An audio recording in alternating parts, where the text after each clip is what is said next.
안녕하세요, 야곰입니다. 이번 시간엔 스위프트의 고차 함수에 대해서 한번 알아볼 텐데요.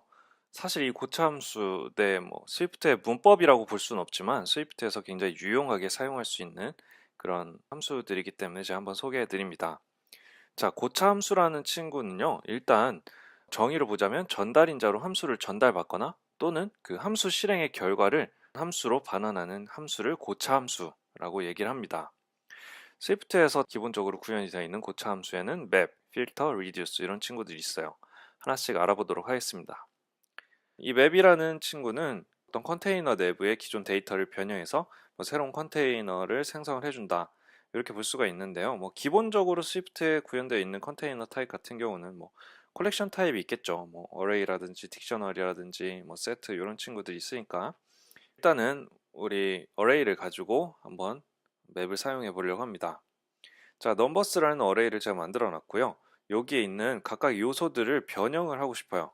요 하나하나의 요소를 어떤 형태로 변환을 하고 싶다라는 거죠. 자, 그래서 제가 두 배로 변환하고 싶기도 하고, 이것을 그냥 문자열로 변환하고 싶기도 해서 이렇게 만들어 봤습니다. 만약에 우리가 기존에 있던 for 구문을 사용을 하게 되면요. 보게 되면 이런 식으로 각각의 어레이를 만들어 주고 나서 이 넘버스라는 어레이, 기존 어레이를 이터레이션 하면서 이런 식으로 우리가 하나씩 하나씩 어펜드 해주게 되겠죠. 그래서 결과적으로 이런 것들이 나오게 될 겁니다.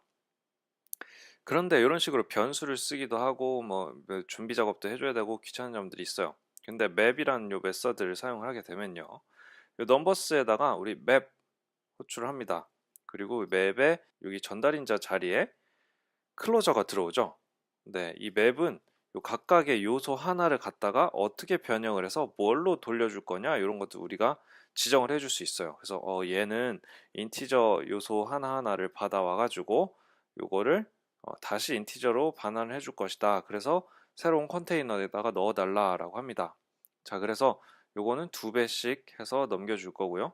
얘는 각각의 요소를 하나씩 받아와 가지고 얘는 스트링 타입으로 변환을 해서 줄 거야 라고 하게 되면은 여기 보면은 더블드 넘버스라는 곳에 여기 있죠. 예, 이 친구에다가 반환되어 들어온 컨테이너는 0, 2, 4, 6, 8 이렇게 해서 두 배가 된 녀석들이 들어오게 되고요. 이 스트링스라는 요 어레이에다가는 요 스트링 타입의 어레이가 생성이 돼서 들어온 것을 볼 수가 있습니다. 자, 이렇게 보면은 조금 어, 산만하기도 하고 어려워 보이기도 하는데 우리가 클로저에서 배웠던 그런 여러 가지 기법들을 사용을 하면 넘버스 맵 한 다음에 이렇게 깔끔한 클로저의 모습으로 표현을 해줄 수도 있습니다.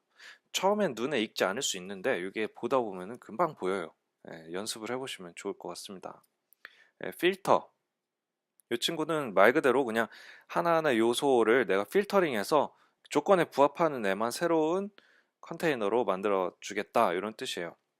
요 필터가 되는 그런 요소들을 받기 위해서 이런 식으로 int 어레이를 하나 만들어 뒀습니다. 요건 for 구문을 사용하기 위해서 만들어 놓은 애요. 그래서 어떤 요 넘버스라는 요 어레이에 요 하나하나 요소를 이터레이션 돌면서 짝수인 친구만 요 필터드에다 넣어줬어요. 그럼 이런 식으로 결과가 나오겠죠. 자, 그런데 이 필터 메서드를 사용을 하게 되면요. 자, 위에서 필터드라는 요 변수를 만들어 놓은 거에 비해서 여기에서 우리는 상수로도 그냥 바로 받아올 수 있다라는 장점이 있죠. 이게 어떤 장점이 단점이 될 수도 있고 장점이 될 수도 있고 물론 여기에서 우리가 변수로도 선언을 해줘도 사용이 상관이 없는데요. 요것을 상수로 나중에 변형이 불가능하게 꼭 가지고 있을 수 있느냐 아니면 변형이 가능한 변수로만 이렇게 사용을 해야 되느냐는 굉장히 큰 차이라고 보시면 돼요. 요것을 또 여기 넘버스 한 다음에 필터 해주고 우리 또 클로저를 사용해서 뒤에 붙여줬죠. 네, 이런 식으로 사용을 해볼 수 있습니다. 그래서 얘는 리턴 타입이 불인데요. 이 불이 true일 때만 요 요소가 새로운 컨테이너에 들어갈 것이다 이렇게 표현을 하는 거예요. 그래서 여기 보게 되면은 또 후엔 클로저로서 조금 더 쉽게 표현을 해볼 수 있죠. 이렇게 간단하게도 표현을 해볼 수 있습니다. 이렇게 한번 보시고요. reduce라는 것은 컨테이너 내부의 컨텐츠를 하나로 통합하는 그런 고차함수입니다. 그래서 지금 요 어레이에 모든 값을 더해주고 싶다라고 했을 때 reduce를 활용해 볼 수 있는데, 우리 기존의 sum 뭐 이런 것들을 구할 때 요 for 구문 사용해서 이렇게 하나씩 하나씩 요소를 더해줬었잖아요. 그런데 요 reduce를 사용을 하게 되면은 요 초기 값을 먼저 지정을 해주고요. 그러니까 우리는 0부터 시작을 해서 얘네를 모두 더해줄 것이다 라고 했을 때 이렇게 reduce를 사용할 수 있습니다. 그리고 요 초기 값이 0이고 sum numbers 내부의 모든 값을 뺍니다. 이렇게 표현을 할 수도 있어요. 초기 값이 0, 그러니까 0부터 시작을 하겠다는 거죠. 0에서 요 안에 그 컨테이너 내부에 있는 값들을 하나씩 하나씩 차례대로 빼나가겠다, 이렇게 표현을 할 수가 있고요. 우리가 초기 값을 3을 주게 되면요, 이 초기 값이 3인 상태로 시작을 하게 됩니다.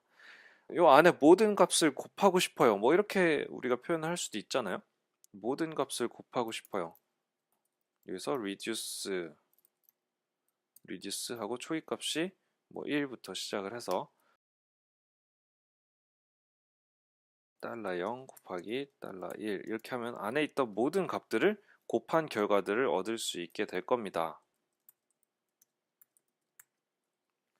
네, 이런 식으로 표현을 하게 되면 240이라는 결과를 볼 수가 있습니다. 어쨌든 이런 식으로 할 수 있고요. 만약에 이 초기값이 0이라고 한다면 0에다가 아무리 뭘 곱해도 다 0이겠죠.